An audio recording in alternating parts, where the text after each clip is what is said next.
কোন রকম চালবাহার আমরা সহ্য করব না। আমি পরিষ্কার করে আজকে এই সভা থেকে বলতে চাই যে সমস্ত মামলা প্রত্যাহার করে অবিলম্বে জনাব তারেক রহমানকে দেশে ফিরিয়ে আনার ব্যবস্থা করা হোক।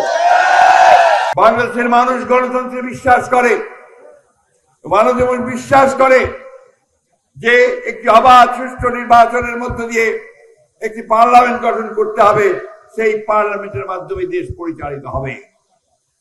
এটা তারাও কমিটেড, তারাও বলেছেন যে তাই তারা করবেন। আমরা বিশ্বাস করি তাদের কথায়, আমরা বিশ্বাস করি যত দ্রুত সম্ভব তার দেশকে, প্রশাসনকে, রাষ্ট্রকে একটি নির্বাচনের জন্য উপযোগী করে নির্বাচনের ব্যবস্থা করবে।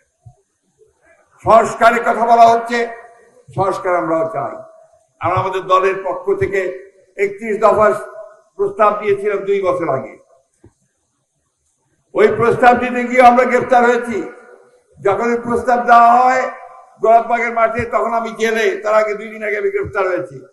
সুতরাং এই দেশে গণতন্ত্র প্রতিষ্ঠার জন্য আমরা সব সময় লড়াই করেছি, সংগ্রাম করেছি। বন্ধুগণ, আমাদের নেত্রী দেশনেত্রী বেগম খালেদা জিয়াকে সম্পূর্ণ বেআইনি ভাবে মিথ্যা মামলা দিয়ে তাকে 6 বছর জেলে রাখা হয়েছে। সেখানে তাকে স্লো পয়জন করার ফলে তিনি অসুস্থ হয়ে পড়েছেন, যেখানে এখনো তিনি সুস্থ হতে পারছেন।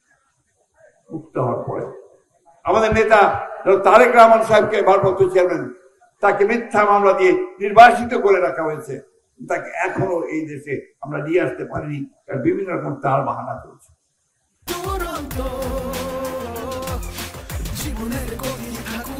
কোন রকম চাল বাহানা আমরা সহ্য করবো না।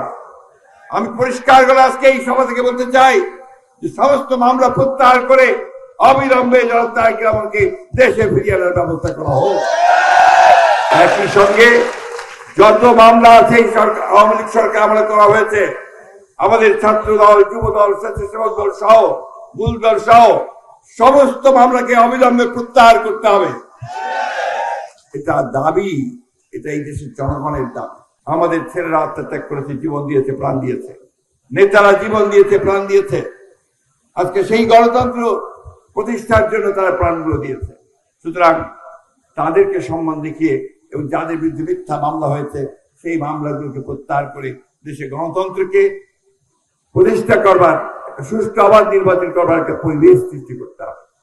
আমাদের ছেলেদের, বিরোধী দলের নেতাকর্মীদের বিরুদ্ধে মামলা প্রত্যাহার না হলে কখনোই একটা নিরপেক্ষ অবস্থা তৈরি হবে না, প্লেইং ফিল্ড অবস্থা তৈরি হবে না।